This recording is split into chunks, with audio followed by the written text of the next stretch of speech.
Bonjour et bienvenue dans cet entretien qui reçoit aujourd'hui le Premier ministre, chef de gouvernement du Mali, M. Choguel Maïga. Bonjour, Monsieur le Premier ministre. Bonjour, Alain.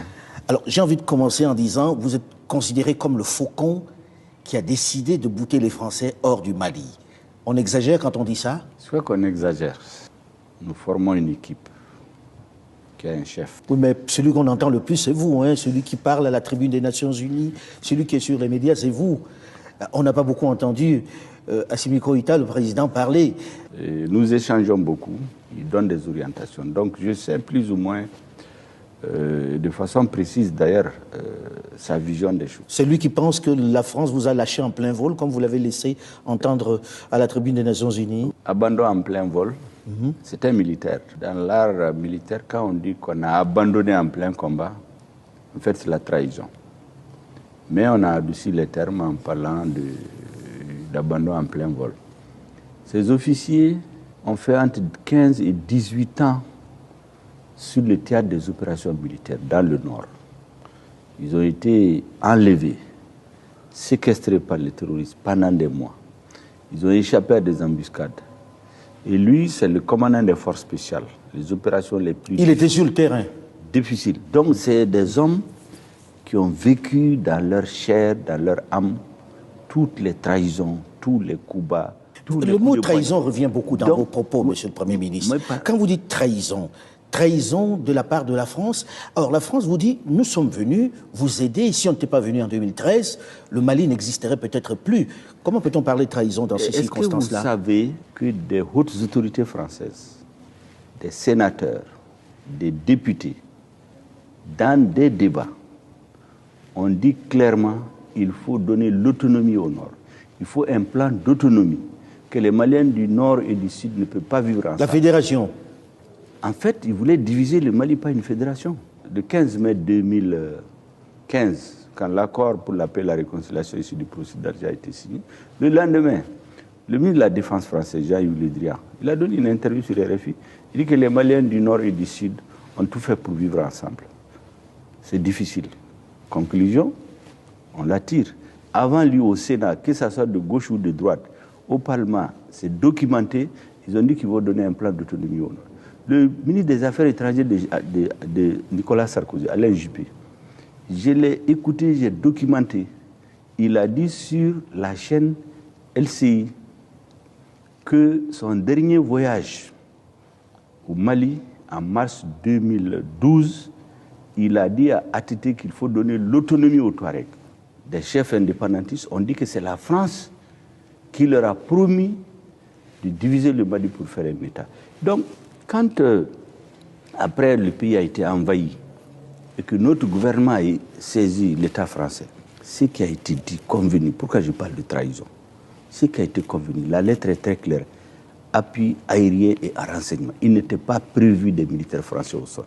C'est les soldats maliens qui ont libéré Kouana, qui ont libéré Gao, qui ont libéré Tombouctou.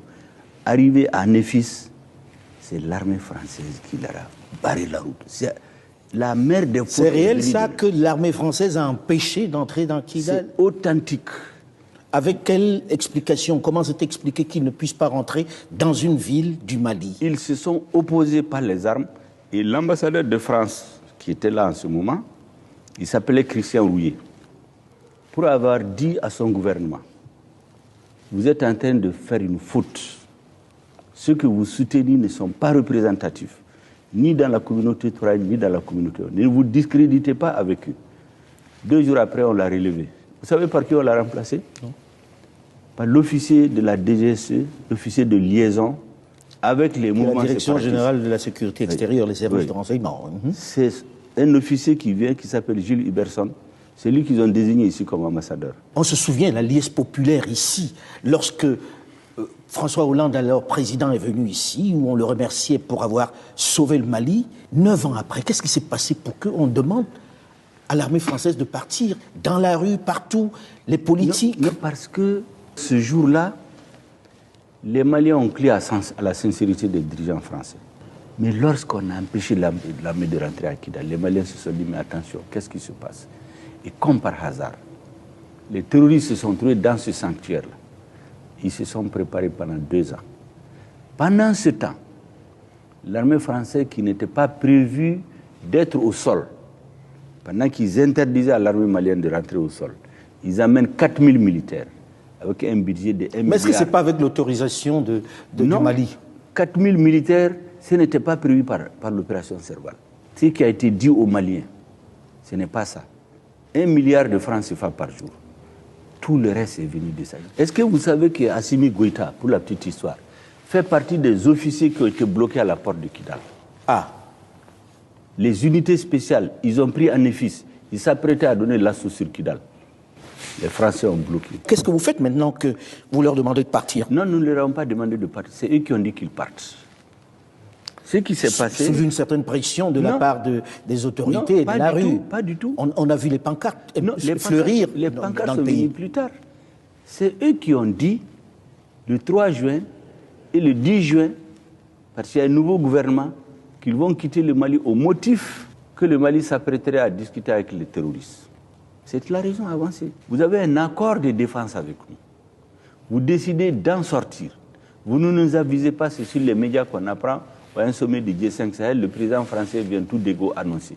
Ce jour-là, notre président lui a dit, Monsieur le Président, ce n'est pas comme ça. Deuxièmement, nous savons que les deux forces terroristes au Sahel, c'est Al-Qaïda et les GIS. Les 70%, 80% de nos problèmes, ça vient d'Al-Qaïda. Toutes les emprises où il y a Al-Qaïda, les Français disent qu'ils les laissent. Ils partent se concentrer dans la zone des zones 3 frontières. Donc c'est une façon de dire au Mali, on vous livre à Al-Qaïda. L'accord qui nous lie, on le relie, on fait le divorce en bonne et due forme. Nous avons proposé une réécriture de l'accord, ils l'ont mis dans le tiroir. Certainement en attendant de renverser le régime, ils n'en ont parlé à personne. Et arrivé à un moment donné, ils se sont énervés, ils se sont mis à insulter nos autorités. Leur ambassadeur se livrait à des activités subversives ici. C'est pour ça que vous lui avez demandé de partir. Qui divisent les Maliens. Et lorsqu'ils sortent pour, de façon injurieuse, s'adresser au président de la transition, au chef de l'État malien, nous avons dit que c'en est trop, surtout qu'on subodorait qu'il préparait un plan. Pour vous renverser, vous? Mais ça, c'était très clair. Vous? C'est renverser le gouvernement, toutes les manœuvres qui se faisaient. C'est pour renverser tout ce discours-là, ce gouvernement illégitime issu de 2 coups d'État. Mais il y a un gouvernement, le premier gouvernement de la transition, il est issu d'un coup d'État, mais ils l'ont félicité. On a entendu Hollande Macron dire qu'ils ont fait en 3 mois plus que l'ancien gouvernement qu'ils ont soutenu à bout de bras jusqu'à sa chute. Et maintenant, les mêmes disent, ceux qui les ont renversés, oui, ils ont fait en 3 mois plus que les autres n'ont fait en 7 ans. Et quelques temps après, ils disent, non, c'est un gouvernement issu de 2 coups d'État. Simplement parce qu'Assimi Goïta a dit, les Maliens sont en train de mourir depuis 13 ans. Est-ce qu'on ne va pas essayer autre chose? Nous avons décidé de diversifier nos partenaires. Ils partent, les soldats français. Qu'est-ce que vous faites? Comment vous allez vous en sortir? Comment vous couvrez ce vide qu'ils laissent? Mais le vide, de toutes les façons, ils ont commencé à le créer. Ils ont quitté les bases de Tessalit, ils ont quitté les bases de Kidal, ils se préparaient à quitter Gao, à Tombouctou, ils ont laissé Gao et Tombouctou, mais ces bases-là, il fallait qu'on les occupe. Est-ce que vous les occupez aujourd'hui? Nous allons les occuper, nous en avons occupé déjà. Mais il va y avoir une période de vide là. Mais il n'y a pas de vide. Nous avons déjà occupé ces bases-là, avec les moyens que nous avons. Nous avons la même armée, le leadership a changé, nous nous sommes réorganisés. On dit aux Africains qu'aucun État ne peut vivre sans l'aide extérieure. Ça fait 2 ans. Aucun appui budgétaire à notre État. Et on ne vous a pas versé de l'argent, on ne vous a pas aidé? Personne. Et pendant ces 2 ans, on a tenu les salaires, on a augmenté les salaires, on a équipé l'armée. L'argent vient d'où? Plus que les 30 dernières années réunies. L'argent vient d'où? Ça vient du Mali. Là, on parle de la présence des mercenaires de Wagner. Sont-ils là, les mercenaires de Wagner? Et qu'est-ce que vous leur donnez en échange? Comment vous les payez? Nous travaillons avec des coopérants russes. Dans le cadre d'un Est-ce que vous avez signé avec une société privée ou avec l'État russe? Je vous dis, nous travaillons avec l'État russe. Nous ne commentons, le président Poutine dit... Mais nous ne commentons pas les propos d'autres chefs d'État, d'autres journalistes, d'autres commentateurs. On a vu ici des avions cargo atterrir, avec des hélicoptères neufs qui sortaient. Nous avons les instructeurs russes qui sont avec nos officiers. C'est pas Wagner. Mais on n'a pas caché. C'est pas Wagner. Non, le mot Wagner, c'est les Français qui le disent. Nous, on ne connaît pas de Wagner. Qu'est-ce qu'ils vous donnent, les Russes? La coopération russe. Et pas seulement les Russes, comme je vous l'ai dit. On va arriver aux Nous autres. ne sommes pas seulement avec les Russes. Il y a qui d'autre? On sait qu'ils ont des problèmes géostratégiques avec la Russie. Nous, personne ne va nous entraîner dans un combat qui n'est pas le nôtre. Nous, on cherche à sécuriser notre population. On obtient avec la Russie, qui est un partenaire stratégique depuis 1960, qui a formé 80% de nos officiers par le passé. Amadou Toumani Touré, il a fait sa formation en Russie. Bandao a fait sa formation en Russie. Assimi n'a pas fait la Russie. Donc aujourd'hui, vous êtes aidés par les Russes. Comment vous les payez? On les paye par l'argent des Maliens. Vous n'avez pas donné de mines aux Russes? Non, mais on n'est pas dans ce jeu-là. Ça, c'est des procès qu'on nous fait. Supposons même qu'on donne une mine. Mais c'est nos biens. On ne peut pas nous interdire. Et rien ne vaut la sécurité des Maliens. Tout ce qu'il faut donner, si les Français avaient joué franc-jeu, au lieu de dire on les aide et on nous tue, et on inocule, comme j'ai dit, le virus du pétainisme, c'est-à-dire la défaite. Vous entendez, les Africains ne peuvent rien sans l'Europe, sans la France. Ça fait 2 ans qu'on tient debout. Ça fait 2 ans qu'on équipe. Ça fait 3 mois, nous avons préparé pendant 6 mois la grande offensive à partir du 28 décembre.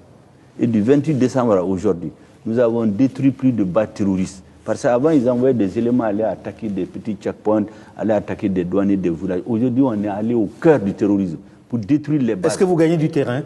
Nous gagnons du terrain. Quels sont les villages que vous avez libérés? Par exemple, vous avez un village qu'on appelle, qui est dans le cercle de Nyono, qui était occupé depuis 2 ans. Ça vient d'être libéré. Vous avez Djenné qui vient d'être libéré. Vous avez les populations reviennent? Les populations reviennent. On a 350 000 réfugiés depuis plus de 9 ans. En quelques mois, 50 000 sont retournés. En 2 semaines, 20 000 sont retournés, volontairement. Est-ce que vous pourrez tenir ces positions? Est-ce que vous en avez les moyens aujourd'hui? Sans l'armée française, comment vous allez faire? Puisque l'appui aérien n'existe plus. L'armée française était déjà partie, je vous dis. Barkhane s'est venu se substituer à Serval en disant que leur objectif c'est de contenir le terrorisme, ce n'est plus de le détruire, d'aider l'armée à monter en puissance et enfin aider les populations, faire du social. Là aussi, c'est un échec. L'armée n'est pas montée en puissance. Monsieur le Premier ministre, il y a plusieurs partenaires, vous avez dit. La Chine est partenaire aujourd'hui? La Chine est partenaire, bien entendu, nous ne le cachons pas. Nous ne parlons pas de tous nos partenaires en matière de défense, comme les Français font la fixation sur la Russie. C'est pourquoi nous parlons de la Russie. On sait que la Chine, généralement, fait des échanges en matière de mines. Là aussi, vous n'avez pas donné de carré minier.